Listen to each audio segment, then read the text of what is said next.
آخری ملاقات۔ رات خاموش تھی، ہوا میں ہلکی سی ٹھنڈک تھی، چاند بادلوں کے پیچھے چھپ رہا تھا جیسے وہ بھی کسی درد سے گزر رہا ہو۔ ہینا اپنے کمرے کی کھڑکی کے پاس بیٹھی تھی، ہاتھ میں ایک پرانی انگوٹھی تھی، وہی انگوٹھی جو ارسلان نے دی تھی۔ 2 سال گزر گئے تھے اس ملاقات کو، مگر ہر لمحہ، ہر سانس میں ارسلان کی یاد ابھی بھی زندہ تھی۔ ہینا اور ارسلان کی پہلی ملاقات یونیورسٹی کے کیفے میں ہوئی۔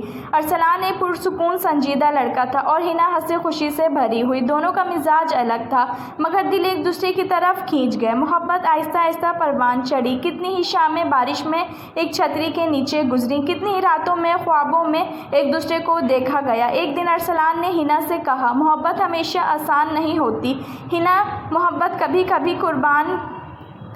کبھی قربانی دینی بھی محبت ہی ہوتی ہے۔ ہینا نے مسکرا کر جواب دیا، میں تمہارے ساتھ ہوں چاہے دنیا ساتھ دے یا نہیں۔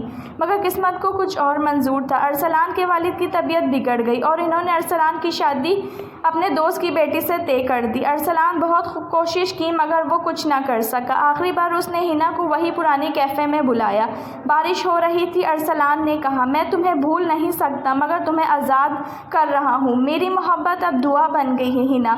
ہینا کی آنکھوں سے آنسو نکلے۔ اس نے انگوٹھی واپس نہیں لی، بس کہا، محبت اگر سچی ہو تو کبھی کبھی ختم نہیں ہوتی۔ تم چاہے کسی کے بھی ہو جاؤ، میرے دل میں ہمیشہ رہو گے۔